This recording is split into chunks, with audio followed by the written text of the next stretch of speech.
The Jabra Elite 10. Jabra has been a fantastic company, in my opinion, for one specific usage, and that is for professional usage. For me, being in real estate and being in sales for over 11 years now, whenever I look at products, look at it from a perspective of consumer use, of casual use, where maybe I'm only using them just for music, and that's the most important thing. But I like to be hyper-focused in my work, which is why I care about active noise canceling, awareness mode, features like that, but most importantly, microphone quality testing. So since I started the channel, that's been the number one thing I like to test with a lot of products, is how good are they for both of those usages, casual use and professional use. So my thoughts are going to be mainly on the functionality of these. I will have the tech specs listed in the description below, so I could save time on that. But I hope you enjoyed the review. Let's get straight into it. In starting out with this review, there's one product in particular that reminds me the most of the Jabra Elite 10s, and it's not even products from Jabra in the past, like the 85Ts or the Elite 7 Pros. These are drastically different in the design overall and functionality, but they remind me of the AirPods Pro, especially the second generation, in comparison to a lot of the features. So if we start out with sound quality, these come with Dolby Atmos, the surround sound experience that's meant to be more immersive when it comes to media quality and not just music. But even with podcasts and things like that, I don't really care to use it for podcasts because it just makes the voice of whoever I'm listening to sound more artificial. It is unique, but we're talking for movies, gaming, and just TV shows. I am impressed that Jabra with Dolby Atmos has been able to compete with the AirPods Pro, especially the second generation, but the music quality. So these aren't heavy in any category. They're not low, medium, or high heavy, which sounds funny to say, but the only dislike I have with the AirPods Pro 2, which is why I'm going to give the sound quality to these, is these are not mid-heavy, and the equalization doesn't distort any of the music. It's hit or miss with Dolby Atmos, especially if you're going to do the head tracking where you move it, and depending on where your phone is or whatever device you have connected to the earbuds, it's going to track that and keep it there.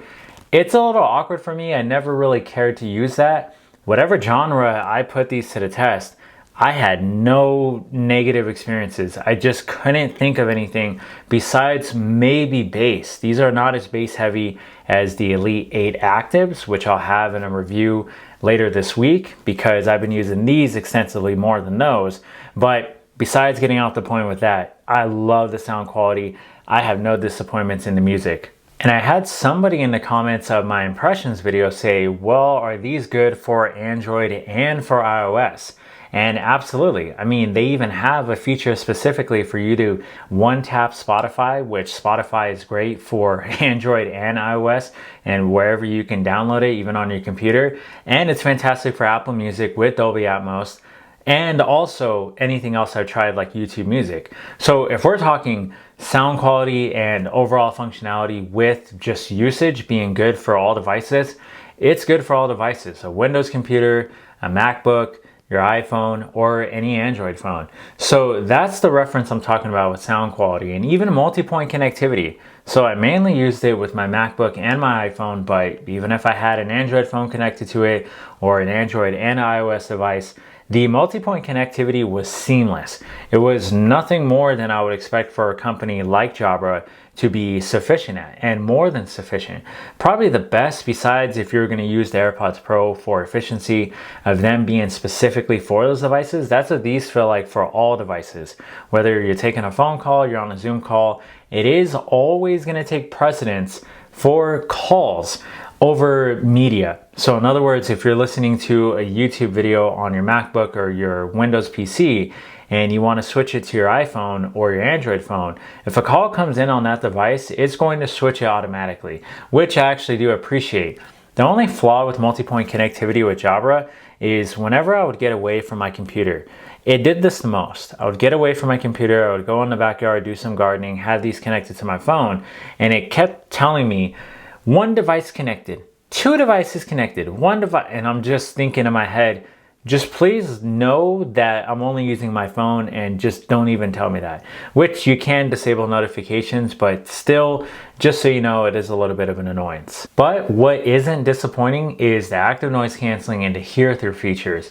And of course, you can just have either of those off, but besides that, if we're talking hear through, one thing I love about these the most with the microphones, with active noise canceling and hear through, is nothing sounds artificial. Even with active noise canceling, there's no white noise trying to mask sound to make it seem like it's better than what it is. With hear through, nothing sounds robotic when people are talking to you, and I kept hear through all the way on max in terms of how much volume I wanted to hear. And we're talking a lot of different environments I'd be in. In my backyard, a lot of insects in the garden, a lot of birds chirping in my neighborhood, or if I'm walking by a busy street, or if I'm in a coffee shop. Everything sounded natural, like active noise canceling should be functioning. But I wish in the app there was a way to just set it to high all the way, like what Soundcore would do or other apps would do, depending on the product. Because why can't I do that? That was my only complaint, is in the software, I just don't want it to be adaptive. I've never been a big fan of adaptive noise canceling, because if I know I'm in a coffee shop or if I know I'm on an airplane, just let me put it all the way max, so I just, boom, it's done. Other than that, I mean, if you just give it a chance, wait about a minute or two, let it adjust to your environment, it is impressive. Let's go ahead and get into app functionality with these earbuds. I'll go ahead and leave the earbuds in the background, not to get into the frame too much. But everything is pretty standard with previous Jabra products. So you can control active noise canceling, the hear through levels. I can't wait till there's an update where you can control the level of the active noise canceling, or you can turn it off. And then you also have Dolby Atmos and spatial sound, which is for media, of course. Not so much for podcasting or anything like that. I wouldn't recommend it. It just amplifies people's voices. It doesn't really change much. Head tracking, or you can turn head tracking off. I mainly leave it off unless I'm watching a movie or something like that. I don't really use it for music or anything. Even though you could adjust the music presets, you can use anything for the equalization to your liking. And there's even soundscapes, which are basically white noise or noises to help you focus. You can control any type of settings, from the audio experience to the actual call experience to even the general of what are the buttons going to be doing depending on what you use them for. And I actually have to go all the way back to the personalization of the headset to go to that. So you can change the music and media functions to pretty much anything that you would need. You long press the earbud for volume. That's the one thing I do got to mention that I don't want to forget is, yes, you can single tap, double tap, triple tap, but long pressing on the left earbud or the right is going to turn the volume up and down depending on what your settings are. So really standard and very basic. Not too much different from other Jabra products besides Dolby Atmos. Now, one thing about the design of these is I know because Jabra decided to go with a slightly open ear design and an oval design, these remind me of the 85Ts. Now, those fit very loose in my ears. These do not, but I also know these are probably not going to be a good fit for everybody, literally, when it comes to the ear tip design. So anytime I put them in my ears, and I'll even do a shake test right now,